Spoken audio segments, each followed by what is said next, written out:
Matot. Matot significa tribos.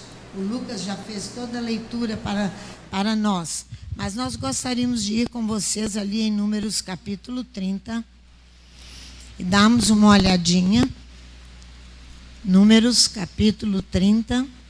Aqui nós vamos olhar apenas a Paraxá e vocês verão ali de uma necessidade nos últimos dias que nós temos, você e eu, todos nós, toda a humanidade para com o Eterno. Em Números 30 nós encontramos aqui os votos que nós fazemos. O voto é chamado também, que você vai fazer um juramento, que você vai fazer um liame. Um liame é uma ligação com Adonai. Geralmente, os votos são feitos para se ligar a Adonai.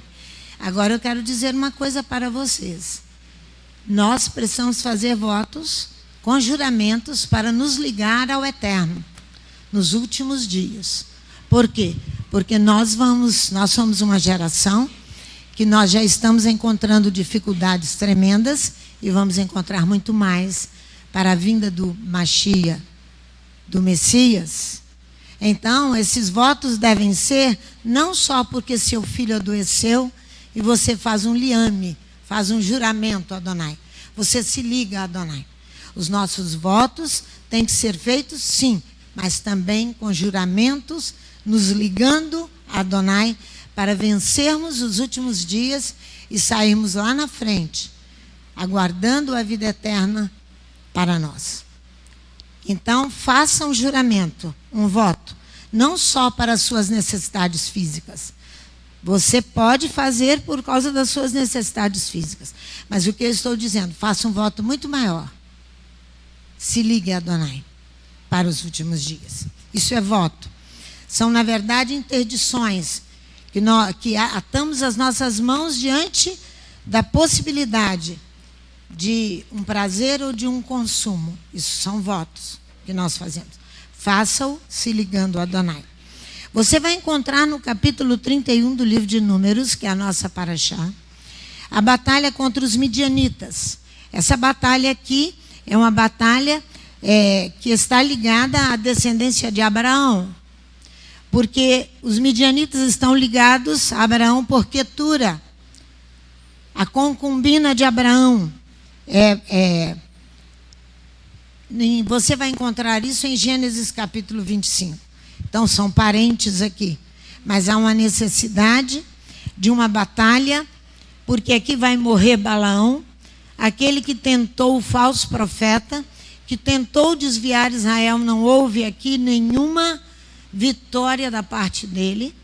Moisés, então, continua com determinações para o povo de Israel. E ele, a partir do versículo 21 de Números capítulo 31, ele começa a fazer uma purificação dos despojos, do butim que Israel havia adquirido na guerra, pela guerra. Toda guerra é momento de fome, de destruição, mas também são momentos de despojos, daquilo que você traz de benefício do inimigo.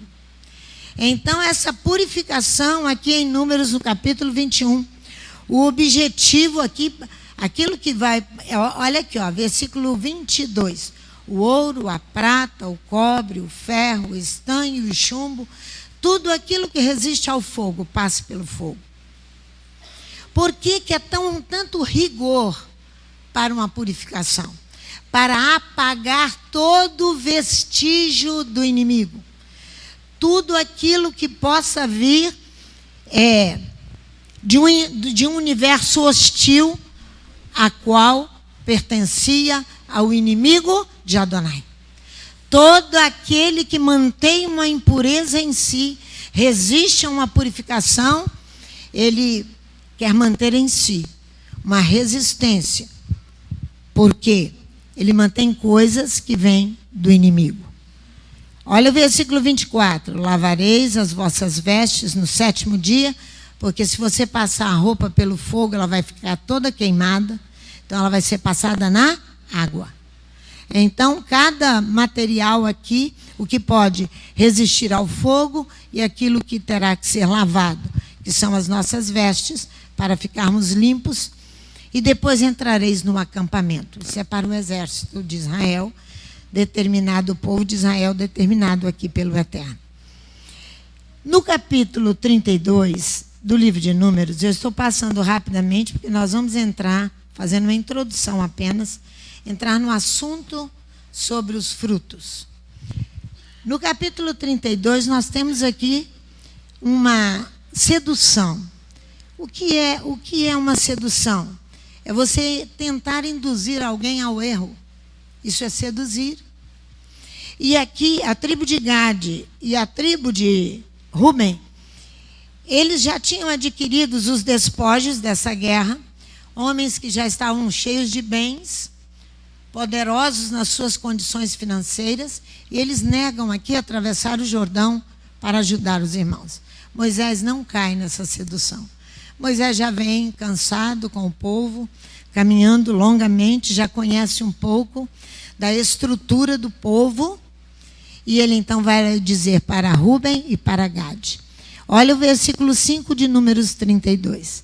Disseram mais: se achamos graça aos teus olhos, deixe esta terra aos teus servos em possessão, e não nos faça passar o Jordão. Porém Moisés disse aos filhos de Gade e aos filhos de Ruben: irão vossos irmãos à peleja, e vós permanecereis aqui?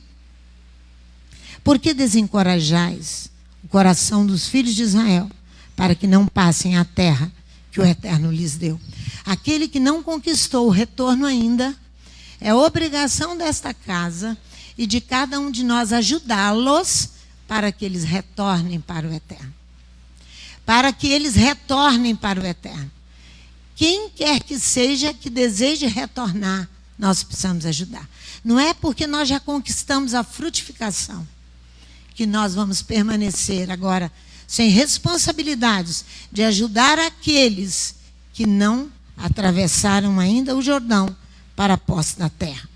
Então, a quantidade de bens adquiridos aqui pela guerra também pode se tornar um laço para nós.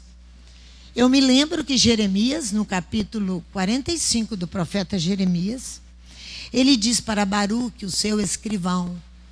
O profeta tinha um escrivão. E Baruque, então, estava interiormente, provavelmente, reclamando de alguns detalhes da vida dele. Jeremias diz para ele, vamos lá no texto. Vamos no texto, depois voltamos aqui. Jeremias capítulo 45. É muito interessante isso aqui. Cuidado, para você não se envolver muito com bens que você adquire, ou que eu adquiro, ou de despojos e de frutos que Adonai dá, para que nós não venhamos a nos distrair. Capítulo 45. Palavra que Jeremias, o profeta, falou a Baruque, filho de Nerias, no 4º ano de Joaquim, filho de Josias, rei de Judá. Depois de Baruque escrevera no livro as palavras ditadas por Jeremias. Assim diz o Eterno, Elohim de Israel, acerca de ti, ó Baruque. Dissestes, ai de mim, acrescentou o Eterno, tristeza a minha dor. Ele estava um pouco deprimido. Estou cansado do meu gemido e não acho descanso. Isto lhes dirás. Assim diz o Eterno, derrubarei o que edifiquei, arrancarei o que plantei, isso em toda esta terra. Adonai faz como? Ele vê o que é melhor para o homem. Procurastes tu grandezas? Aqui que você entende que Baruque adquiriu bens, adquiriu grandezas. Não as busques, pois eu trarei mal sobre toda a humanidade. Para que quereis o dia do Messias? Para que quereis o dia do Mashiach? Trarei todo o mal sobre a humanidade, diz o Eterno, mas a ti darei a tua alma por despojo em todos os lugares onde fores. Basta você ter o despojo da tua alma.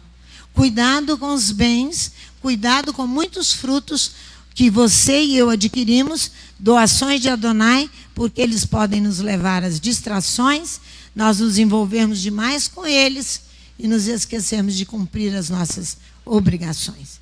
Que o Eterno nos abençoe e eu quero ir lá.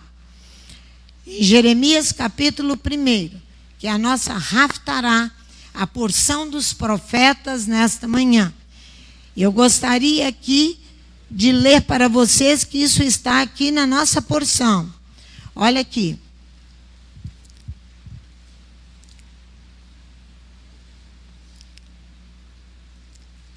Vê, versículo 10.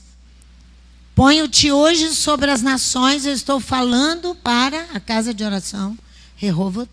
Eu estou falando para a associação Aleph Bet. Eu te ponho sobre as nações, sobre os reinos, para arrancares e derrubares, para destruíres e arruinares, para edificares e plantares. Veio a minha palavra do Eterno. O que é que vês, Jeremias?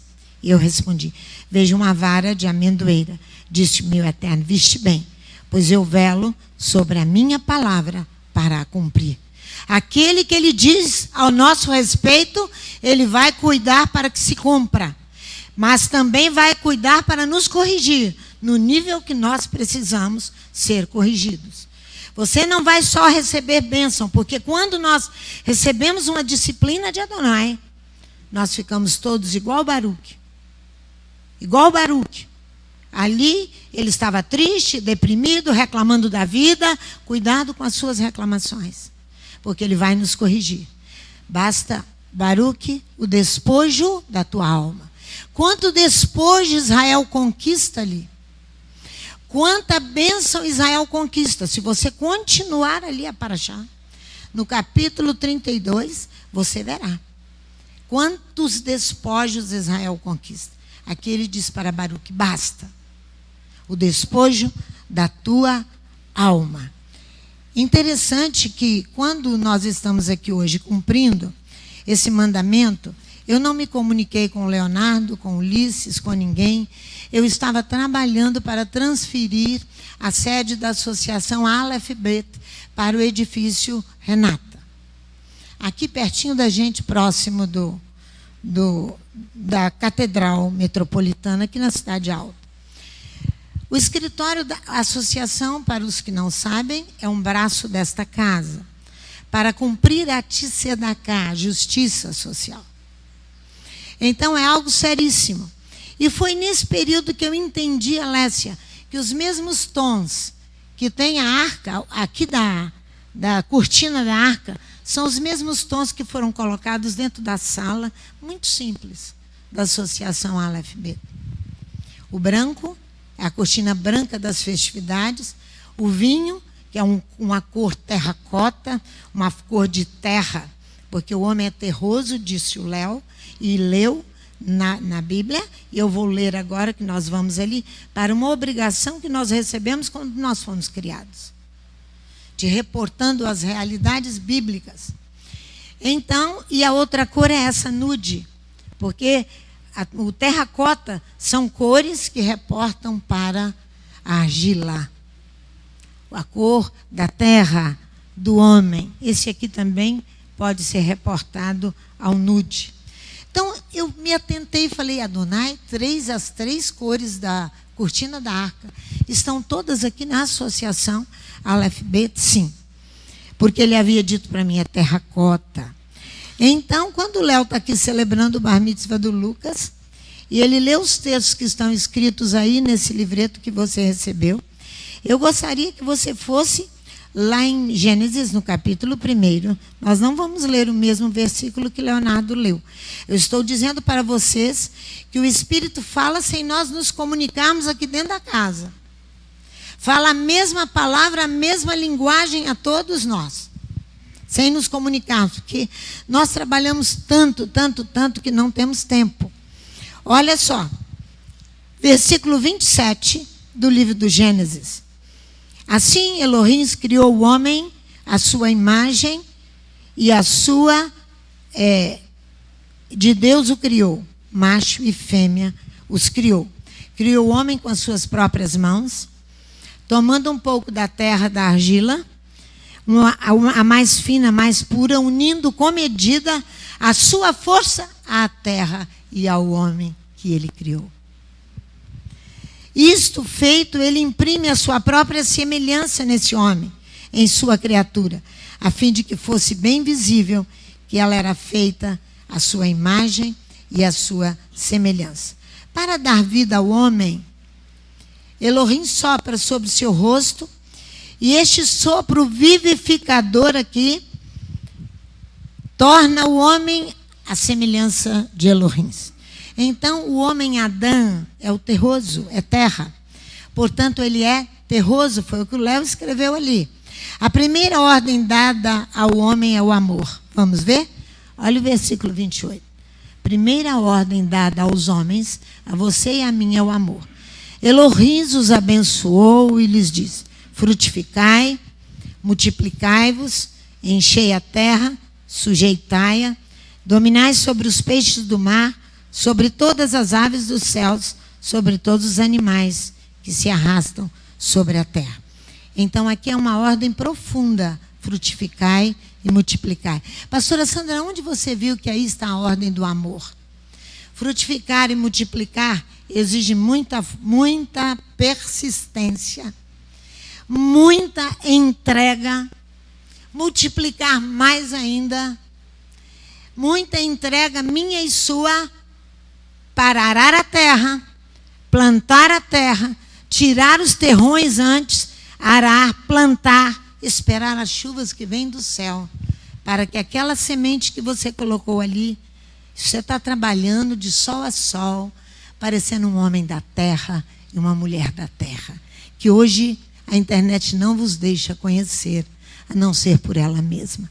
Se não ensinarmos aos nossos filhos, eles vão achar que tomate nasce na internet. É verdade. Se nós não os ensinarmos as coisas mais simples, eles vão achar que a internet dá arroz. Tudo. Mentira, mentira e mentira. Frutificai e multiplicai. Essa é a ordem do amor. Porque você vai ter que devolver a vida que você recebeu ao outro, ao seu semelhante. Por isso que a associação Aleph Bet terá um painel ali escrito esse versículo. Então, sendo a primeira ordem dada ao amor, nós concluímos: vida recebida, vida tem que ser transmitida ao outro, com superabundância.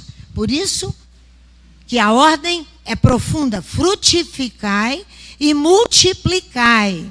Frutificai, o homem assim é convocado, ele é instituído aqui como senhor da criação, livre para apropriar-se licitamente dos bens e dos produtos da terra, porém, depois do pecado, ele não está livre assim para apropriar-se dos frutos da terra.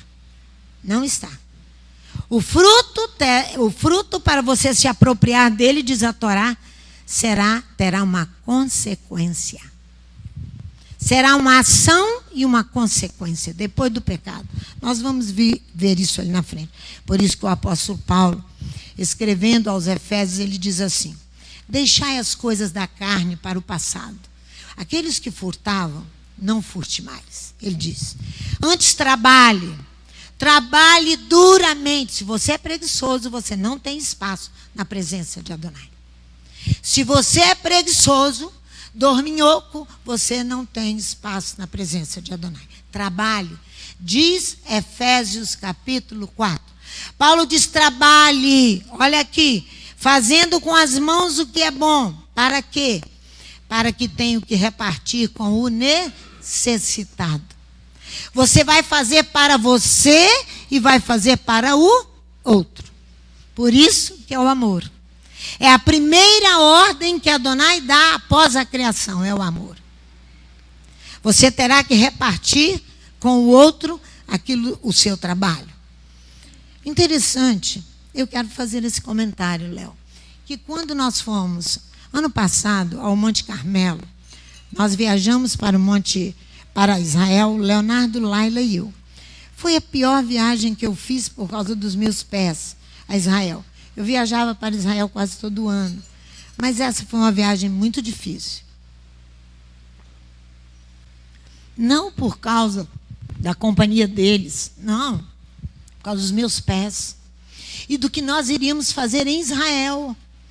nós tínhamos uma tarefa a cumprir, ir ao Monte Carmelo. O que significa Monte Carmel? Carmel, no hebraico. Frutífero. Frutífero.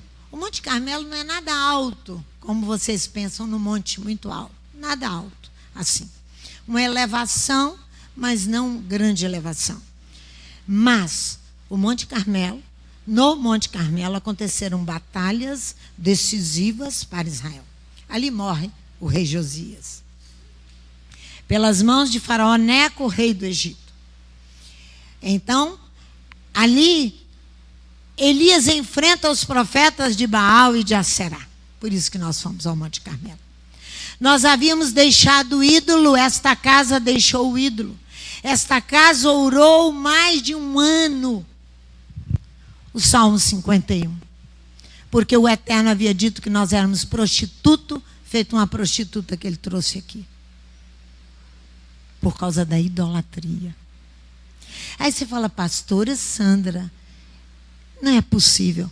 Você pensa em idolatria, alguma coisa de madeira, de pau, de pedra, de ouro. Isso é o mais raso, a mais primária idolatria. A pior idolatria que a Bíblia diz é aquela que se encontra no coração, que você não deixa que ninguém veja. Essa. Idolatria ao filho, idolatria à família, idolatria ao trabalho e várias coisas. A você mesmo. Hoje os homens são altamente sensuais, porque eles não têm o Espírito.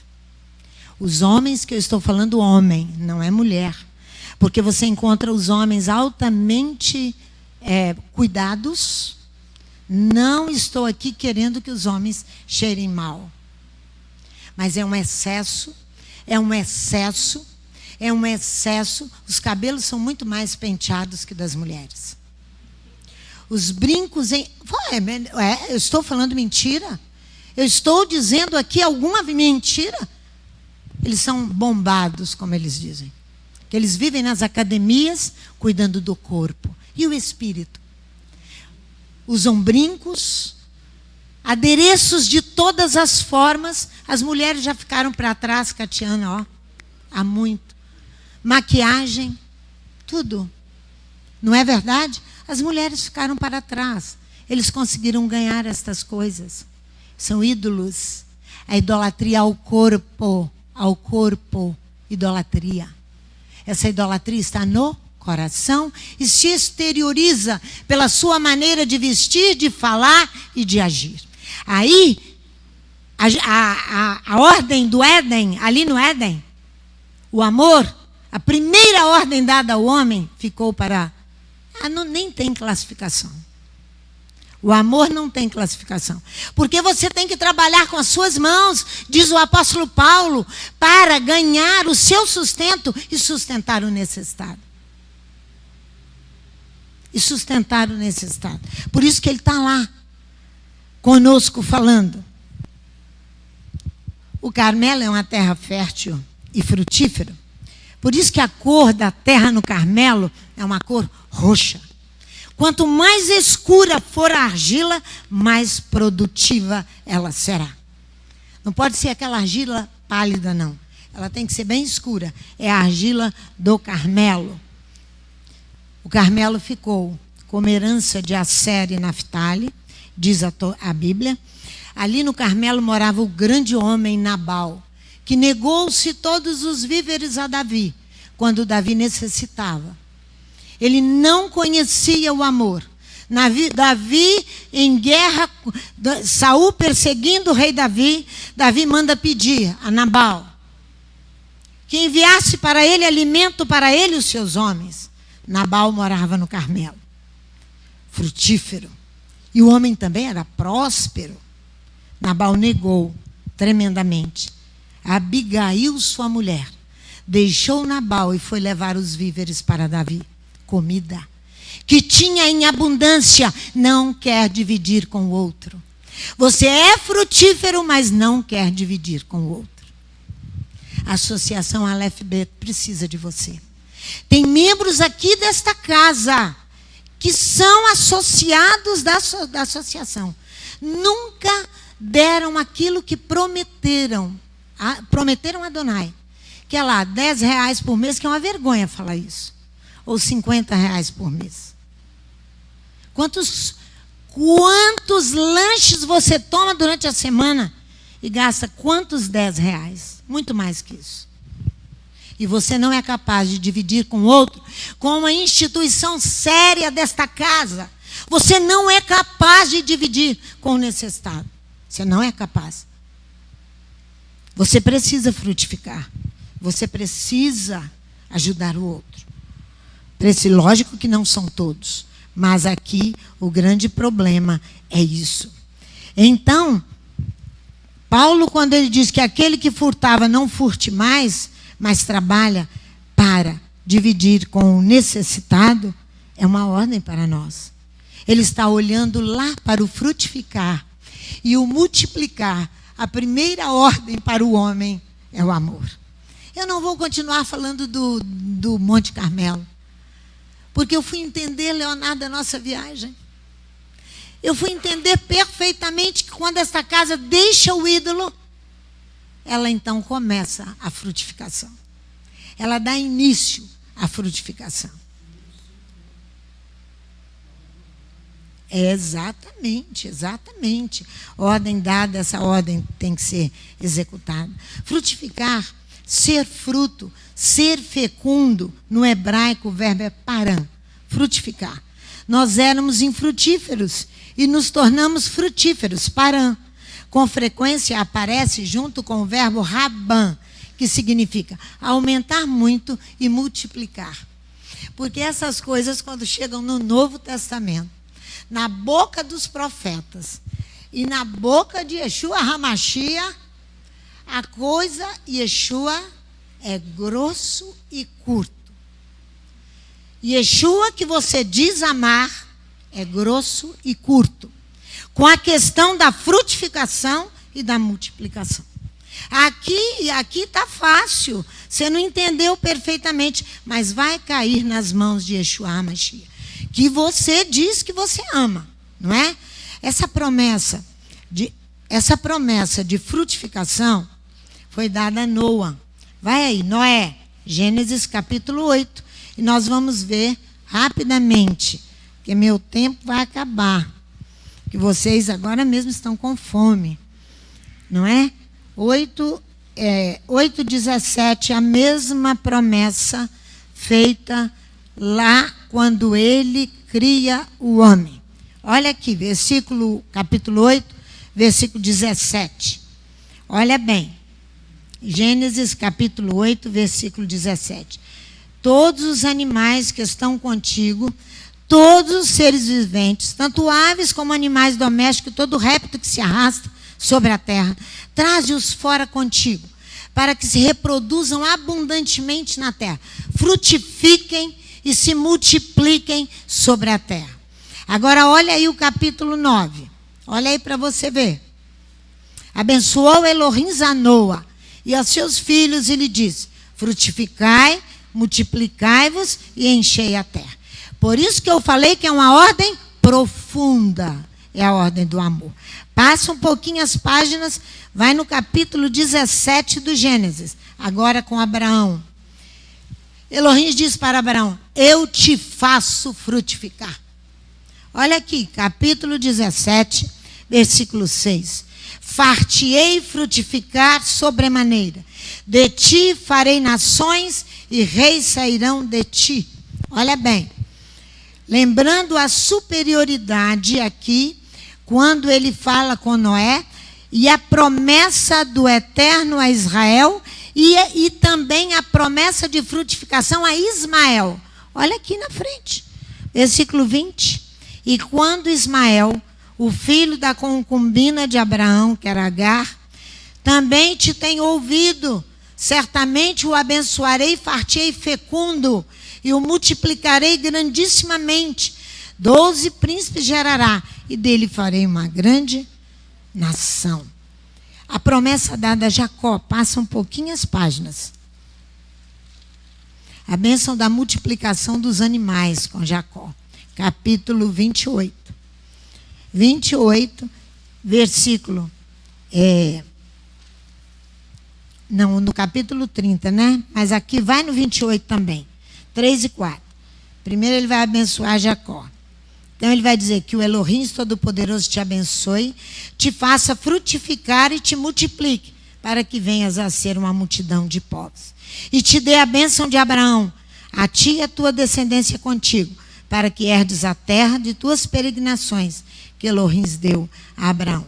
Depois, no capítulo 30, ele vai multiplicar os animais de Jacó. Não é isso aí? Jacó vai deixar o seu exílio na casa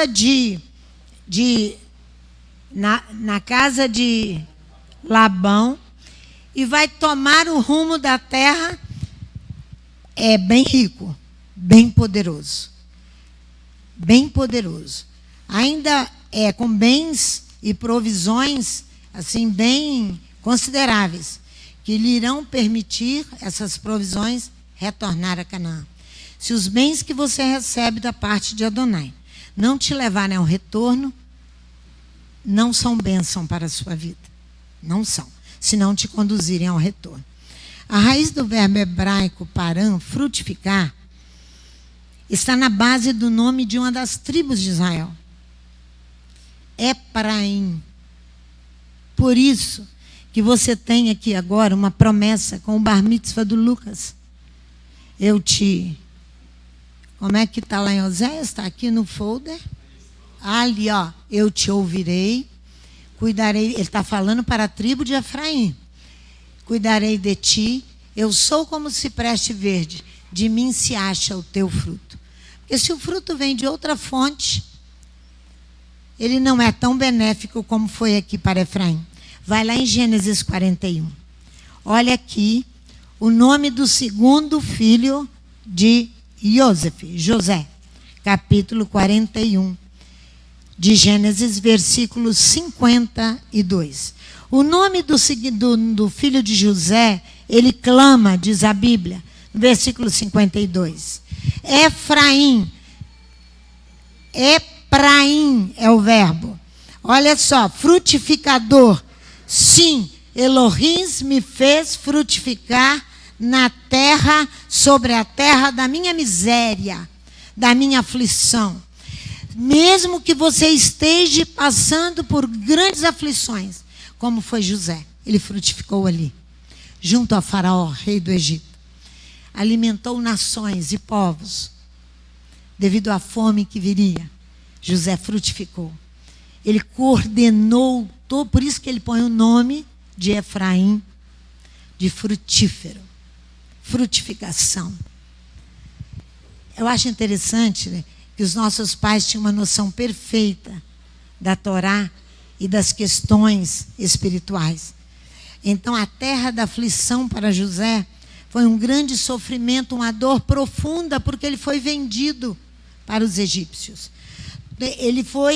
Era como se fosse uma pena moral, composta de ânsia, de mágoa, de tudo isso. Olha no capítulo 47, para nós sairmos daí. Capítulo 47, versículo 27. Olha aqui. Assim habitou Israel, Jacó, na terra do Egito, na terra de Gósen. Nela adquiriram propriedades, frutificaram, se multiplicaram muito. Muito. Eles estavam aqui recebendo a promessa que Adonai determinou lá na criação do homem. É o amor. Trabalhando grandemente e arduamente. Nós temos então uma consideração a fazer. A fé, ou seja, a adesão a Adonai, para você frutificar e multiplicar, a fé vem em primeiro lugar. Ela deve ser a fé inabalável. Mas não é essa fé que pregam aí não, irmãos. Vai lá que eu vou orar e você vai ficar curado. Vão lá, eu vou orar e você vai ganhar um carro novo. Vão lá e vão orar que você vai ter o emprego que você desejava para encher de bênçãos o seu bolso e você se esquecer de Adonai. De dinheiro o seu bolso. Não é essa fé não. A fé que eu estou falando é aquela fé de compromisso com Adonai, de fazer a adesão ao Criador, de se unir a Ele, ser um com Ele, ser um com o Criador. Em Gênesis 17, Abraão estava com 99 anos de idade. Haviam se passado 24 anos da promessa, Léo. Essa casa tem 23 anos. Tem 23 anos desde que o Eterno nos prometeu a promessa inicial de frutuosidade. Sara já tinha passado a menopausa. E Abraão era impotente, segundo a Escritura em Romanos capítulo 4. Abraão era impotente e tiveram Isaque. Então, sem fé, não há frutuosidade e nem multiplicação dos frutos. Não há. Então, você vai ver que você, agora mesmo eu vou parar e vou continuar um pedacinho à tarde. Depois, Leonardo vai pegar a Epístola aos Gálatas. Não vou precisar de muito tempo à tarde. Porque eu não gostaria que vocês saíssem daqui achando que frutificação é só do ventre. A última frutificação é a do ventre. A última frutificação é a do ventre. A última. Tem a frutificação da árvore, tem a frutificação da videira, tem a frutificação da figueira. Se nós não entendemos isso, nós não vamos entender a primeira ordem para o homem, que é o amor. Nós não vamos entender. Porque se eu penso só no ventre, eu só penso em mim. E na minha família e nos meus. Os filhos de Israel, diz a Torá em Êxodo capítulo 1, versículo 7, que eles frutificaram e multiplicaram tanto no Egito, tornaram tão vigorosos, muito e muito, que a terra ficou repleta deles. É isso que Adonai está mandando nos frutificar e multiplicar para encher a cidade de Vitória. Da memória judaica em Vitória, do Espírito Santo. É esta ordem que nós estamos gritando aos ouvidos de vocês, ó. Ó, só via a associação Aleph Beta que conseguimos fazer isso. Porque aqui na casa eles nem vêm. Porque eles têm medo de ouvir a palavra de Adonai e serem convencidos pelo Espírito Santo. Eles serem convencidos pelo Espírito Santo. Israel vai se tornar um povo. Quando, aqui em Êxodo 1:7, a Torá diz que ali, quando Israel cresce, frutifica e multiplica, desabrocham as forças de Israel para deixar o Egito e entrar na terra prometida. Por isso que eles se multiplicam. E nós precisamos multiplicar e frutificar para herdarmos a vida eterna. Enchemos esta cidade de bens, enchemos esta cidade de frutos preciosos. E eu vou te mostrar que a cobrança de Yeshua, de Jesus, que você diz amar, é muito pior que isso. É muito pior. Os rabis dão aos 4 verbos que aqui Israel frutifica, abunda, multiplica e revigora. A frutificação é no útero. Abunda no momento do parto, as mulheres não abortam. A multiplicação quando eles crescem. E a revigoração, a raiz do verbo vem. Revigorar, essen no hebraico. Revigorar. Vai designar o osso, essa ossatura que sustenta o nosso próprio corpo. Como a ossatura de um corpo. Essa explosão demográfica que acontece com Israel, com a bênção de Adonai, que faz o povo passar de 70 almas para 600 mil homens. De 70 almas para 600 mil homens. 600 mil. É a promessa feita a Noa, a Abraão, a Adão e aos pais. No hebraico temos 3 significados básicos para alcançarmos ou atingirmos o fruto. Fruto da árvore, fruto da videira e fruto da figueira e fruto do ventre. Fruto do ventre é o último. Eu vou repetir, porque eu vou parar aqui, que está na hora. Eu vou repetir para você ter o desejo de voltar e acabar de ouvir a mensagem. Almoça. Leonardo te deu meia hora de descanso a mais para conversar. Hoje nós temos uma tenda grande para te cobrir do sol, para nós nos relacionarmos, para almoçarmos devagar, para você vir acabar de saborear a palavra. Fruto da árvore, 3 significados básicos para alcançarmos o fruto, a frutificação ou a frutuosidade. O fruto da árvore, o fruto da videira, o fruto da figueira e o fruto do ventre. E vamos lá, depois nós retornamos, que o Eterno nos abençoe. 2h30, 14h30 aqui. Amém. Vamos nos colocar de pé.